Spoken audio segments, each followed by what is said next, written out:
मानक इलेक्ट्रोड विभव और सेल अभिक्रिया के साम्य स्थिरांक के बीच में संबंध की बात करेंगे। मतलब बेटा मानक इलेक्ट्रोड विभव ई नॉट सेल तथा अभिक्रिया के साम्य स्थिरांक Kc में संबंध, ये रिलेशन की बात करेंगे हम लोग, ध्यान दीजिएगा।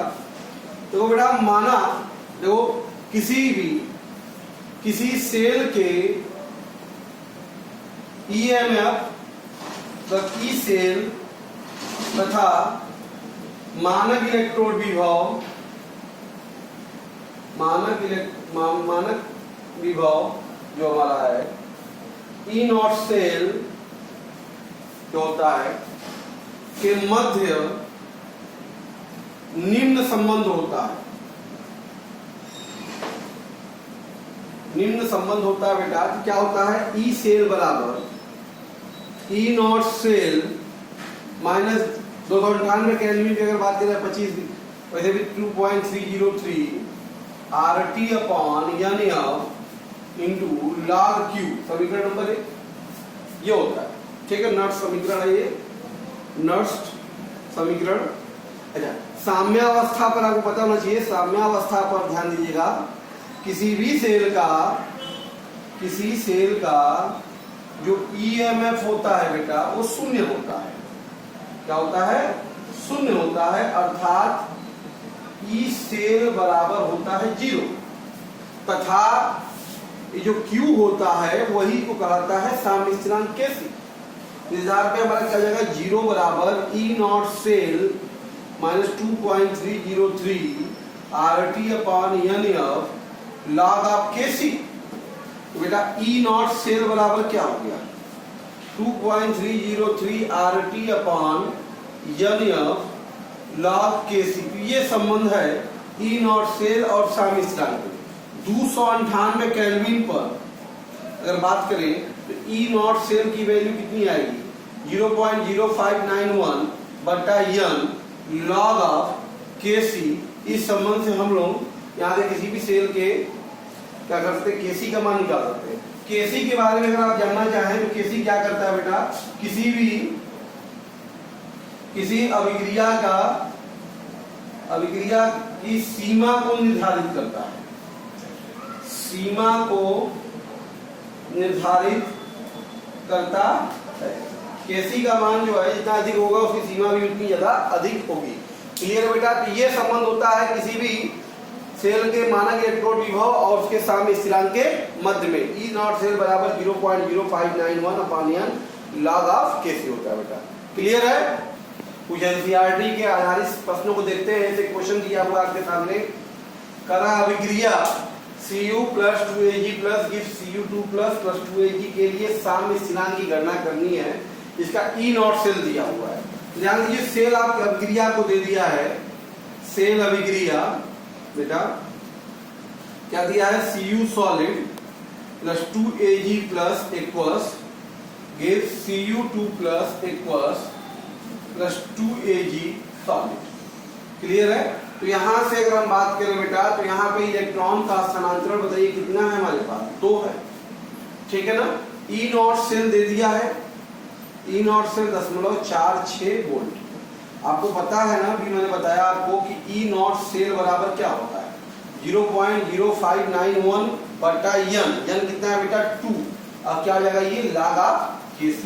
तो log Kc बराबर बेटा क्या हो जाएगा हमारे पास? बताइए, 2 गुणे ई नॉट सेल मतलब 0.46 और बटे 0.0591। तो बेटा ये हो जाएगा हमारे पास log Kc बराबर 15.5932। ये log Kc है। अब Kc निकालना है बेटा क्या करना होगा? एंटी लॉग लेना पड़ेगा। तो Kc बराबर क्या होगा? Anti log 15.5932। कैसे लेते हैं एंटी लॉग, जरा हम आपको बता दें बेटा। Kc बराबर हमेशा एंटी लॉग लेते समय जो देखो दशमलव के इधर का जो पूर्णांक होता है बेटा वो 10 का घातांक होता है। क्या होता है? 10 का घातांक। इसका मतलब आपका जो आंसर आने वाला है वो 10 के घाते 15 आएगा। अब कैसे देखेंगे बेटा? आप लॉग सारणी में देखेंगे, एक एंटी लॉग की सारणी होती है तो उसमें 0.59 के तीसरे वाले कॉलम में जाएंगे। दशमलव बेटा एंटी लॉग टेबल में अगर बात करें, एंटी लॉग टेबल में देखते समय इसको देखेंगे 0.59 के तीसरे कॉलम में देखिए क्या लिखा है बेटा, जरा देखिए, हम टेबल देख रहे हैं एक मिनट। 0.59 के अगर तीसरे कॉलम में अगर आप देखेंगे तो बेटा वो लिखा है 0.3917 ये लिखा हुआ है। अब उसके बाद बेटा क्या है आपके पास, ध्यान दीजिए 2, तो मीन डिफरेंस के दूसरे कॉलम में जाएंगे इसके। तो बेटा 59 के मीन डिफरेंस के दूसरे कॉलम में अगर जाएं तो वहां लिखा हुआ है 2। 59 का देखिए तीसरा कॉलम, 59 का तीसरे कॉलम में लिखा है 3917 और इसी के जो दूसरा है दूसरे कॉलम में अगर आप जा रहे हैं मीन डिफरेंस के तो वहां लिखा है 2 इसमें ऐड कर देंगे तो 0.3919 होगा। इसका मतलब ये आंसर बेटा हमेशा देखो दशमलव का लाग में मान हमेशा एक अंक के लिए होता है, तो एक अंक में दशमलव लगा देंगे तो हो जाएगा बेटा 3.919 गुणे 10 के घाते 15। इस तरह से एंटी लॉग टेबल में देखते हैं और हमें इसका आंसर प्राप्त करेंगे। तो इसका आंसर बेटा कितना आएगा? 3.919 गुणे 10 के घाते 15। तो बेटा एंटी लॉग इस तरह से टेबल से आप देखकर भी देखना पड़ेगा आपको ऐसे क्वेश्चनों को लगाने के लिए। बिना एंटी लॉग टेबल लगाए हुए आप ऐसे प्रॉब्लम को सॉल्व नहीं कर पाएंगे। क्लियर बेटा? नेक्स्ट क्वेश्चन है बेटा हमारे पास, देखिए कह रहा 298 केल्विन पर अभिक्रिया के लिए केसी की गणना करनी है। अभिक्रिया यहाँ पे दिया हुआ है तो पहले अभिक्रिया लिख लेते हैं। 3SN4 प्लस और 2Cr 3SN2 प्लस और 2Cr3 प्लस। ओके, तो सबसे पहले इसका E नॉट सेल लिखना पड़ेगा बेटा। E नॉट सेल बराबर E नॉट कैथोड। कैथोड बताइए क्या? SN4 से SN2 प्लस, ये हो जाएगा SN4 plus oblique SN2 plus. Anode तब हो जाएगा आपका Cr3 प्लस ऑब्लिक Cr। तो SN4 प्लस का मान क्या है बेटा आपके पास? देखिए 0.15 माइनस ये है -0.74, तो बेटा 0.15 प्लस 0.74। यहाँ से E नॉट सेल की वैल्यू जो आ गई बेटा आपके पास 549 और 7 का 0.89 वोल्ट। E नॉट सेल आ गया। तो अच्छा, इसके लिए फार्मूला अगर लगा दिया जाए, E नॉट सेल बराबर क्या होता है बेटा? 0.0591 बट्टा नियम जितना इलेक्ट्रॉन स्थानांतरित हो जाए, ध्यान दीजिए यहाँ पे 1 से 3 गुना के 6 इलेक्ट्रॉनों का स्थानांतरण यहाँ पे हमेशा आपको देखने को मिल रहा है। 3 गुना के 12 6 हो जाएगा बटा 6 लॉग ऑफ क्या जाएगा बेटा? केसी। यहाँ से लॉग केसी बराबर हो जाएगा आपके पास बेटा जगह 6 गुणे E नॉट सेल 0.89 और बटे 0.0591।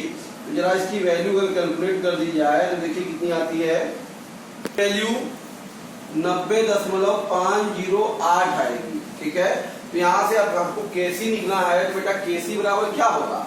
Anti log 90.508। तो निश्चित तौर पे मैंने बताया ना, ये जो पूर्णांक होता है 10 का घातांक होगा तो आंसर आपके 10 के घाते 90 आएगा। अब इसमें क्या देख लेंगे? 0.50 का 8वां कॉलम देखेंगे बेटा। 0.50 का एंटी लॉग टेबल में 8वां कॉलम जरा देखिए, हम भी देखिए बता रहे हैं ये 3.221 गुणे 10 के घाते 90। इस तरीके से ये हमारा आंसर आ गया। तो इस तरह से हम आज आपसे बेटा बात कर रहे थे किसी भी सेल के मानक इलेक्ट्रोड विभव और उस अभिक्रिया के साम्य स्थिरांक में संबंध और उस पर आधारित एनसीईआरटी सवाल देखिए इस तरह से लगाते हैं। ऐसे क्वेश्चन और भी आप बेटा एग्जाम में लगा सकते हैं, बहुत इंपॉर्टेंट है, इसे प्रैक्टिस कीजिए। Okay, thank you.